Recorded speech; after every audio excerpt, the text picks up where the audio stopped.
With writer, blogger, and author of 30 Day Notice, Kai Mann. Hi.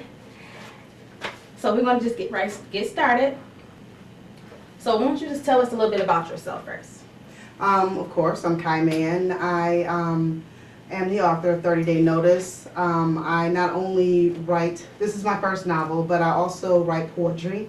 I have an online poetry blog, Kaiology, Whet Your Intellectual Taste Buds, and I also write for Examiner.com. So those are three things that I do. I'm also a mother. I'm also a grandmother of a 2-month-old. And that's pretty much me in a nutshell. Okay. So tell us, how did you come up with the title 30 Day Notice? Wow. The title came to me after kind of mulling over different issues or experiences that I and some other people kind of were having. And the thought came that there was a 30-day notice. Here's 30 days to get yourself together and pretty much to move on. So I thought, let me call this book 30 Day Notice. So that's practically like the theme and how it applies to the book as well. Exactly. Check out this cover, isn't it cool? And so just give us a little taste of what 30 Day Notice is about. Well, 30 Day Notice is about a woman named Corey Maitland. Corey leaves everything behind. She sacrifices her family, friends, everything, and she moves.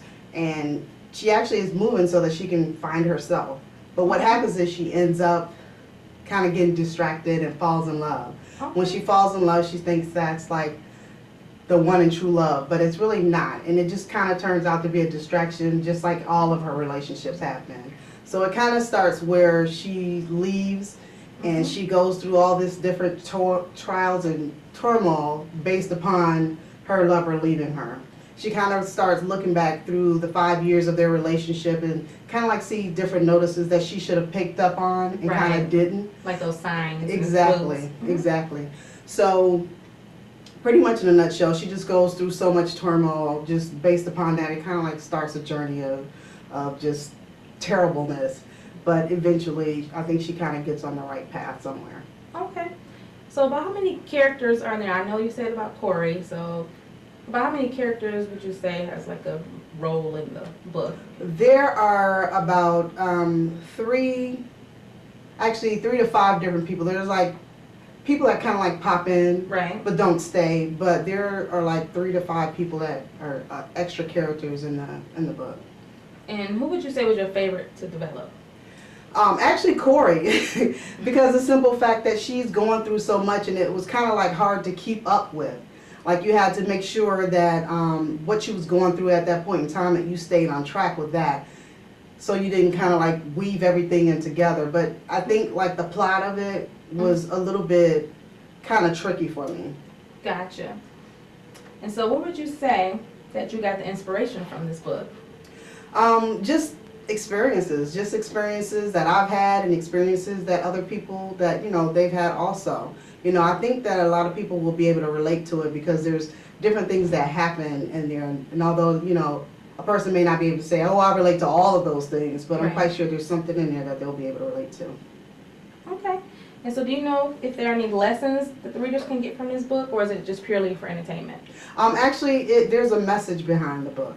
I mean, if people can really kind of, forget that it's like a real lesbian love story / betrayal and all those other things, if they can kind of get past that and just look at the story itself, it will kind of make them look at themselves and the things that happen in their own lives, to kind of like look to say, I got a lot of notices, now that I look back on it. Or just to be able to say that, even though this person went through all that stuff that they went through, that in the end, I know that I'll be able to do the same thing. I can pick myself up by the bootstraps and keep it moving.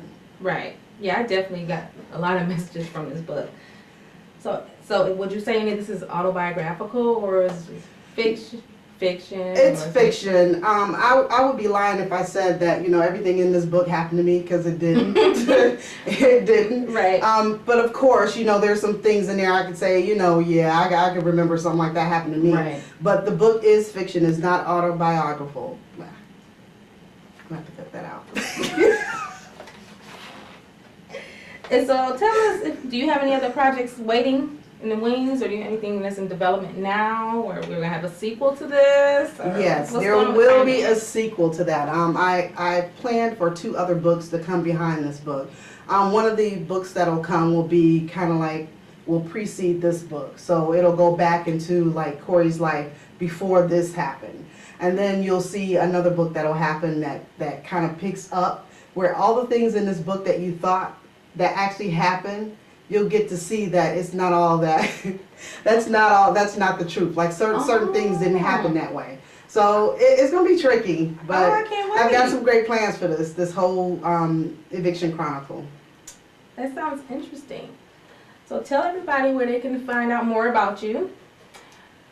Well, if you want to find out more about me, you can go to http://kai-mann.com, and that's KAI-MANN.com.